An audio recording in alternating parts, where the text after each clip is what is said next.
about to start now. I know it's early. You probably have a big party yesterday, so I hope it won't be too boring. I'm Franz Kikere, Principal UI UX Designer at Sumo Leamington. And I will talk today about visual language and meaning in UI. So basically, when I was at uni, I had a semiotician as a teacher, and it was maybe the only lesson I remember at this time because I wasn't a good student. But I'm working video games now. It's more fun than the university courses, and it's the only lesson I remember and helped me every day in my work. So this discipline is about the sign, and you have to think the language as a series of signs. It's just not speaking, it could be visual. And a language is a system. So what is semiotics? It's the study of sign and symbol and the interpretation. It's used on many different disciplines, communication, advertisement, and even fashion industry. And it helps to communicate better, just to have the basics, and the theory can help. It's part of the philosophy. Some famous semioticians are, for example, Peirce, Ferdinand de Saussure, who is from Switzerland a long time ago, and Roland Barthes, who is French. It's a really old discipline, but curiously, I found that it was very modern and it helps me a lot in my work.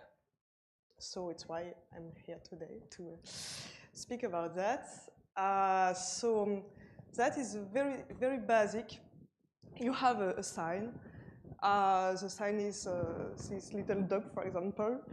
And what is defined as the sign, it's the signifier and the signified. So the signifier, it's the representation, the dog, the sound, woof, and the word, dog in English, but it could be another word in another language.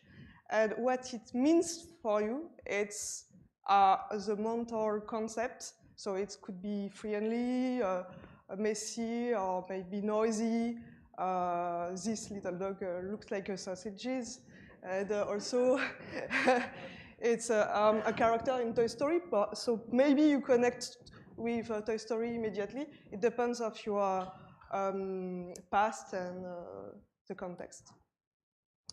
I took for first another examples on UI. It's the fashion industry. This little striped sweater that we call marinière in French could have several meanings depending on the concept.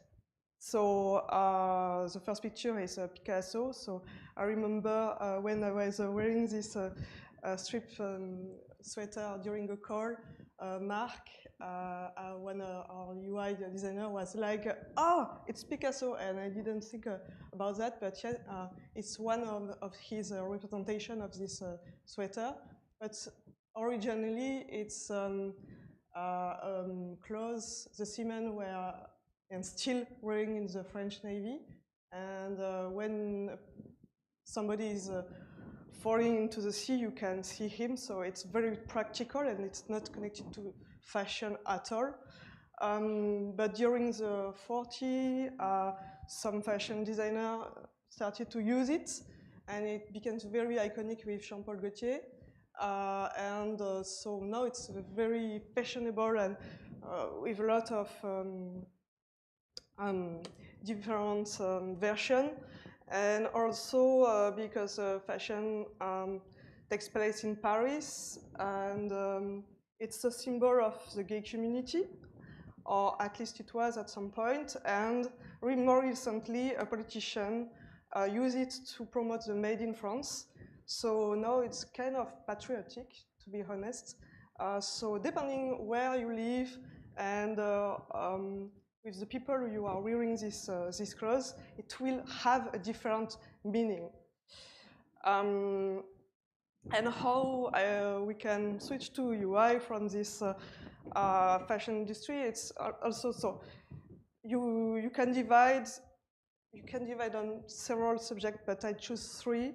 It's a sign is defined by colors, shapes, and surfaces.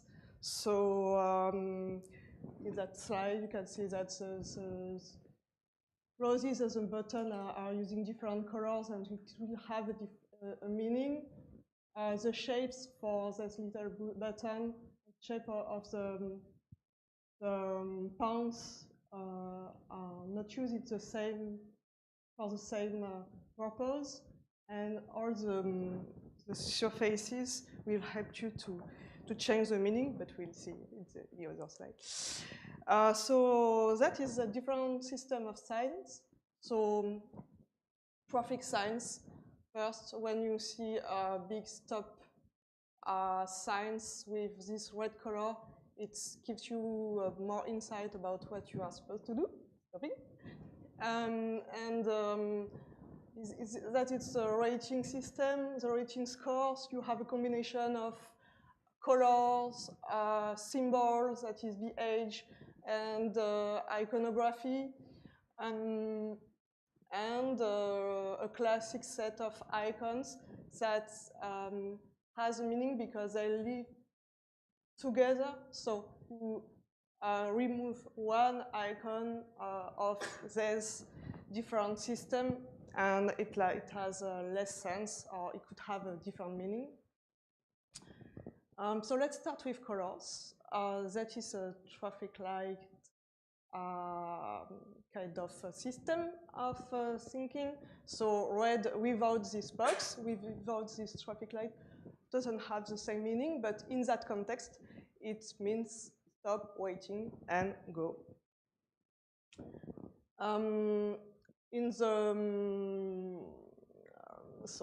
When you're creating your poster, because you did a movie, you also have to be careful to choose the colors, because colors has kind of meaning depending of the context of creating a movie poster. That is some very famous trope about that. I think now it's not really relevant anymore because there were a lot of documentation article about that, but at some point, the comedy movie were using a white background with a big red title, and you was thinking immediately, okay, it's a comedy movie. And same for the independent movie, but with a yellow background. And in games, I try to do a bit the same, and I found this example, the racing game. So is it really about color? I think in that example, it's maybe the emptiness, like the fact that the white is a neutral color, so it won't disturb you. It's about cars, it's about vehicles, it will be very fast. So this example is also to say that sometimes removing the color has also a meaning. So let's start with two colors that are a bit supposed to be the opposite. So red is a very, very powerful color.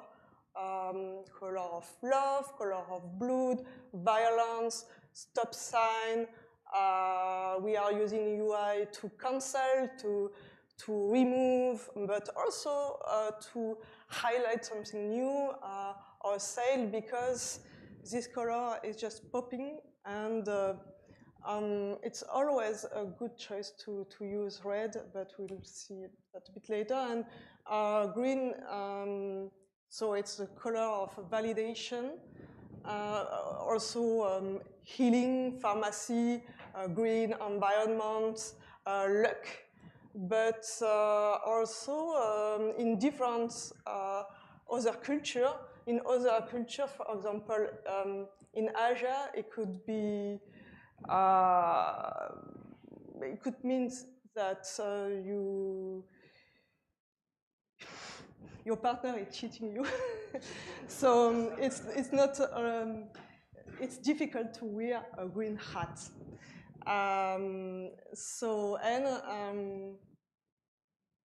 You don't know that before testing that to an audience. So when you use a color, you have to remember that it will have another meaning in a different countries. So be aware of the context, and also it could be the color of the poison. So we use that a bit inside the game. Yellow and blue, very, very different color. Yellow is used a lot in video games because it's very fun, but also for a lot of culture, it has some bad meaning, like it's used for things that person is a traitor in France. So I put this image of the kiss of Judas. The cape is cold, but it was we consider that like yellow because we couldn't really paint yellow at some point. And blue is a very, very safe color used for brand, for banks, for IT brand, but also it's used a bit to say that you are sad and you have some nostalgic feeling. So it's not a very controversial color, it's very neutral, but still you have to be aware that could have different meaning. And in BUI, if you browse internet and you're starting to study UI, you will find this kind of help that red is negative, blue is supposed to be positive, green also very positive. But you can't really decide what the people will think when they will see this color. And this author says that we live in a time in which it is the audience, not the author, who has the ultimate control over the interpretation of art and culture. And it's basically means that you need to run some tests. So you have 4 different examples of A/B testing people did on colors. So the first example, get started now. The red button works a lot better. Conversion increased by 34%. So myself, because I learned get started have to be green, I would have chose green, I think, but apparently red is working a lot better.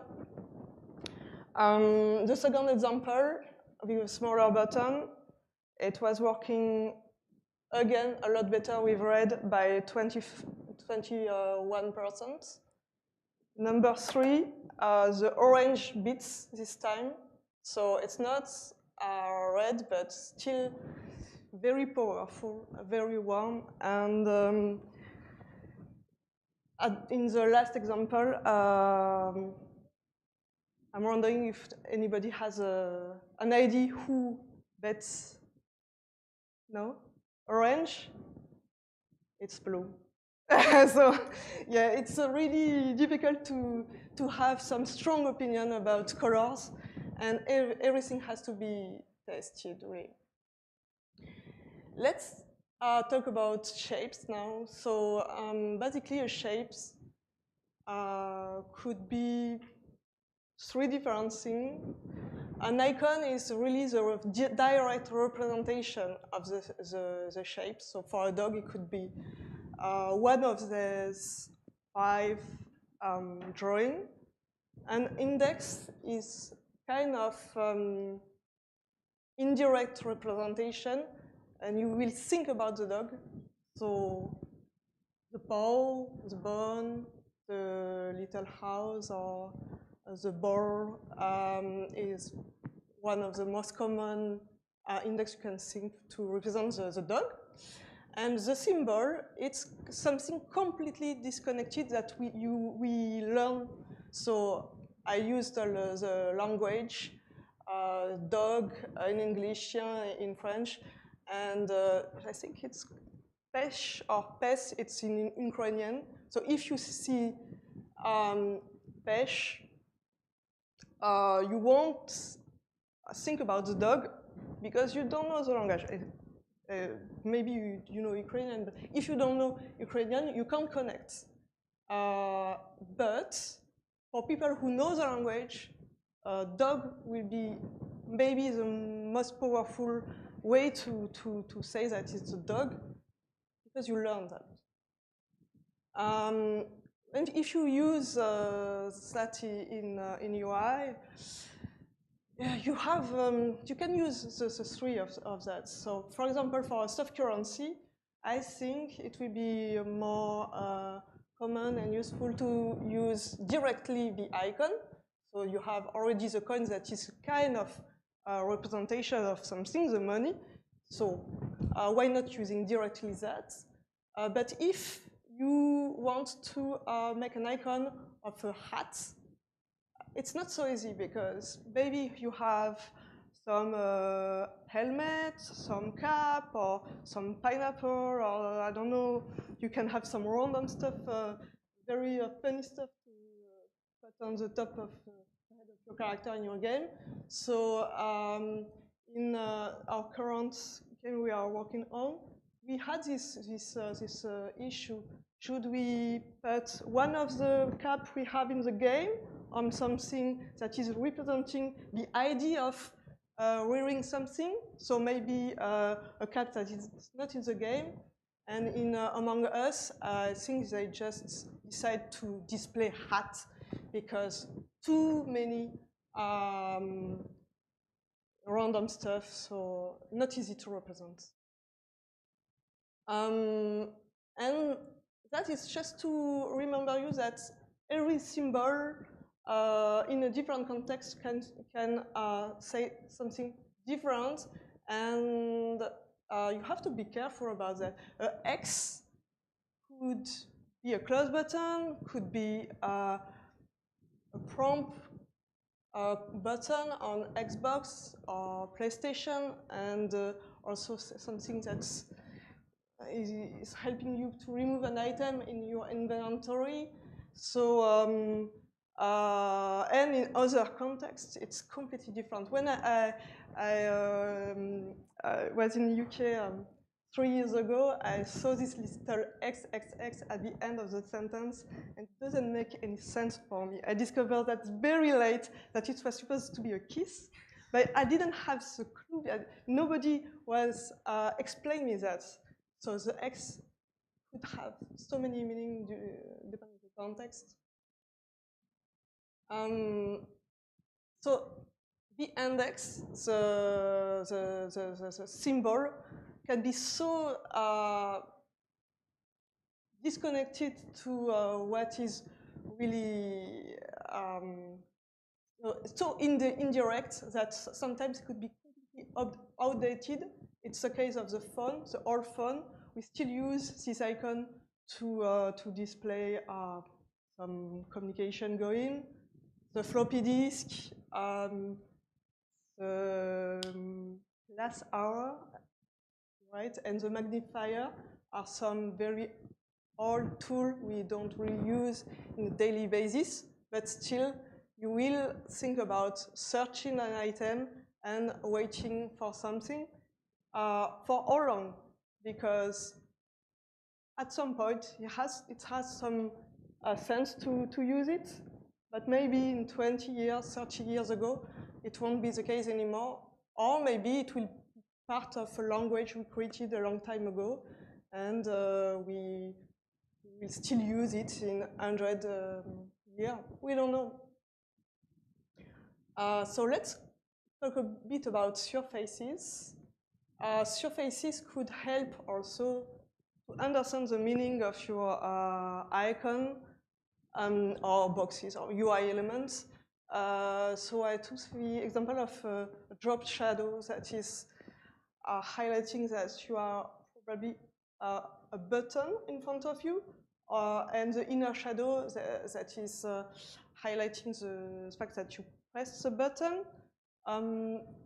Having an icon empty or fields will help you to display that it's selected. Same for the highlights, a little glow around the icon, and without changing any color, finally you can also, just with surface, build a screen that will give you a lot of meaning. So, yeah.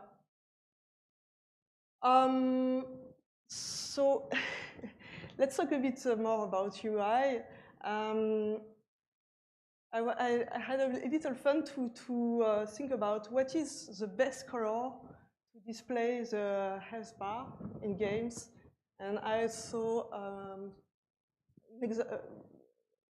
basically every single game choose something different.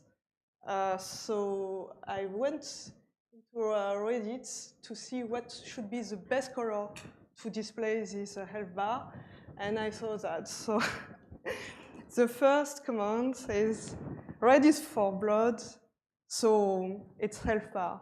Green is for healing. And some other comments were in the same direction. Red is HP, blue is mana, and green is stamina, so a bit different than healing. But some comments were completely opposite. So red, it means stop or warning. And full health bar should be red, shouldn't be red. Green means good. And so I think it's the opposite. Red turn greens when poisoned. That's a real statement. And the other is green and become red when low. So really, you can have a lot of different opinion, and I think the comments in the middle, it depends really. It's really what it is, depending on the context, even if it's the same health bar kind of system. All games are different. You create your language inside your game, and you can pick every single color on the color palette. If it makes sense inside the game, you don't have to really think about what the others did in the past. And also, for the colorblind gamer, it doesn't really make any sense. And I choose two games to just try to demonstrate you that you don't really have to follow all these rules about I saw this color on this game, and we should use this color because it's the color of starting a game or joining the setting screen. This game, for example, Super Smash Bros. Ultimate, just break all the rules. You have an OK button that is yellow. You have a Let's Go button in red that is to the left and to the right. You have another Yes button in orange, and every single screen in that presentation are from the same game and looks very, very different. But there is one common thing. It's the way they are highlighting stuff. You have a thick stroke with a yellow and orange that is animated in the game, and it's pretty obvious you are just selecting an element, and you just need that. You just need to know where you are in the screen and how to navigate. In this game, it's a bit different. It's a bit a crazy game, going very far with the UI, but in my opinion, they don't really break the game. They play, break the rules, they play with the rules, and they are benefiting the fact that it's a game for hardcore audience. So you have the idea that a pop-up, you always have no and yes, no in the left, yes in the right. So why not just explode it and make it very big so it's a bit absurd or I don't know, it's just funny to watch. And everything is exploded, but for gamers who learn how the game are working, everything is making sense in motion. And for the shop, they choose to do a very, very different UI just because it's a different part of the game and with a different purpose. You buy some stuff. So why not choosing something completely different? You are free to do whatever you want. And so this crazy UI, when you put animation on top,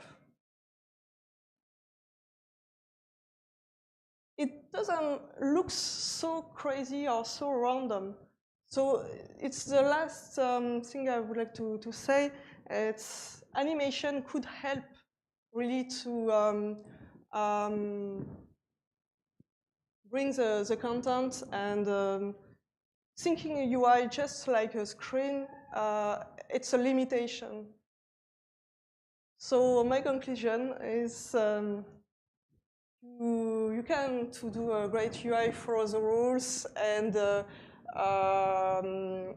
using the language that the other did in the past, but you can also be more brave and create a new language. It's really up to you. And the only thing that matters is to have one element that is consistent. And I think, yeah, you could be successful with just one trick. The only thing you have to remember is that UI is a language. Yeah.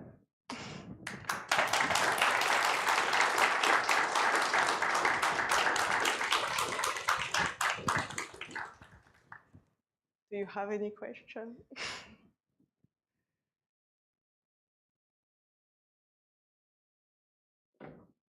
Yep.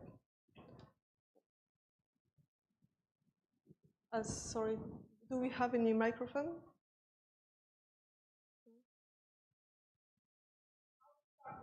Okay, okay, okay.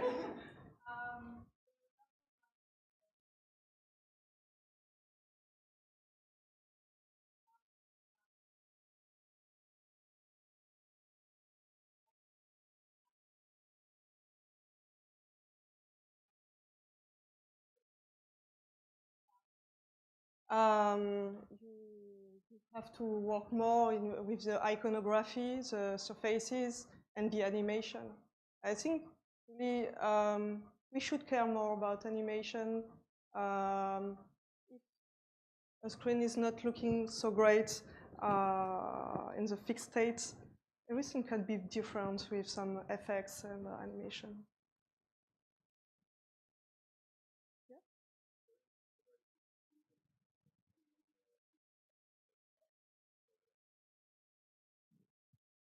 I mean, in the context of semiotic, not really.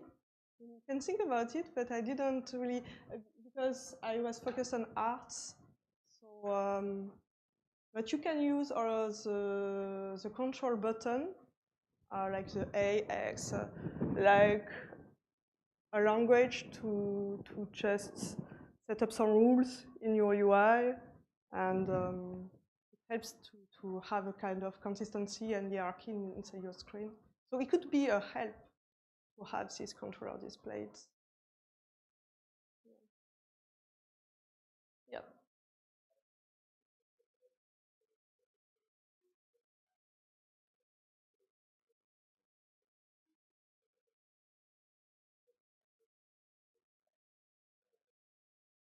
I think it definitely has to be tested, because maybe yes, maybe not.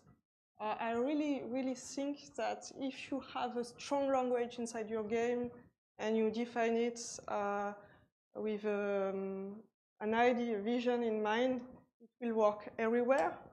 But if it's something you just copy paste from another game, maybe they will remember unconsciously the other game and try to see exactly the same thing inside your game. And maybe there is some really no-go you don't have to do. It's not easy to think about it before. So, yeah.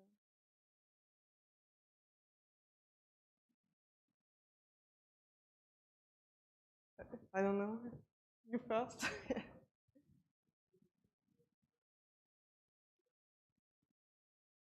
Yeah. Yeah. So it's a difficult subject. I mean, I think it's a question of trust with the client. If you work with the client for many, many years, for example, the Persona 5 games, it's a number 5. So they have 4 other titles they did in the past, and they have the trust of the, not the client, but people releasing the game in the publisher. So if you have in mind that is a language and it could help to sell the game or to help to navigate, to bring an identity, you can defend that during the pitch with the client, I think.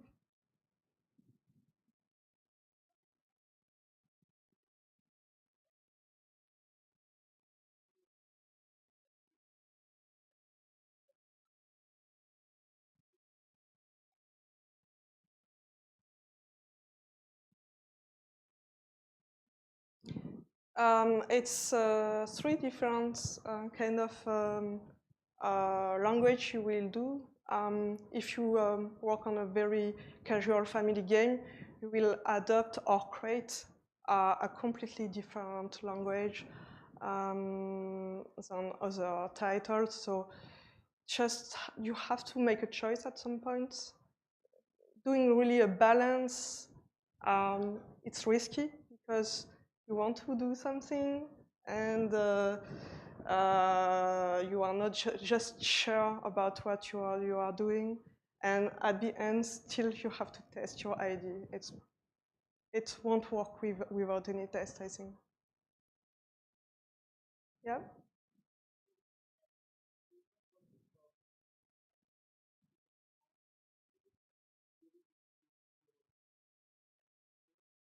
Yeah, a bit. Yeah.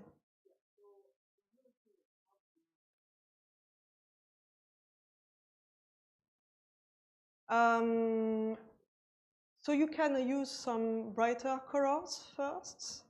You have some iconographies that are very specific to game, I think. Some, I mean, icons you can see for the RPG for inventory.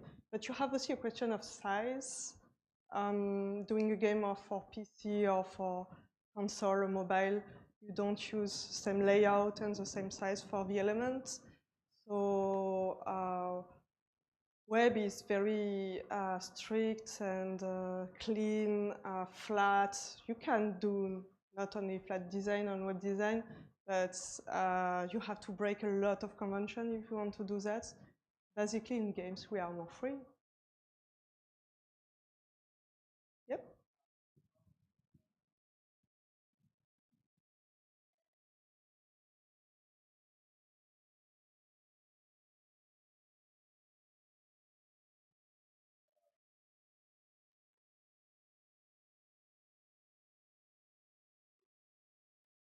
Yeah. Yeah. In the context of game jam, you don't have the time to create something really different, I think. Yeah, so. Genders. Okay. Yeah. So there is some established language for each genre, And of course, you have to know that and to study that. But it's up to you if you want to follow that or break it. Still, it helps to get a bit of what the audience is expecting. And at the end of the day, also, it's connected with the game. If the game is really, really following everything, like we saw some racing game previously, Forza and Asphalt are really, really following all the convention. If the UI is completely crazy and is going to another very different direction, it won't make any sense. It's a product, so it has to be consistent in the whole.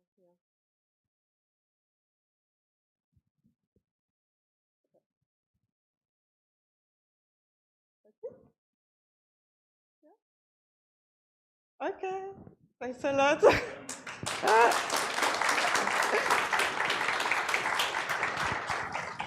And I would like to thank you because I'm not a morning person, but not at all. My manager can say that before 10 I can't speak normally. So, and it's the first time I'm doing that in English, so it's a bit challenging. Thanks a lot.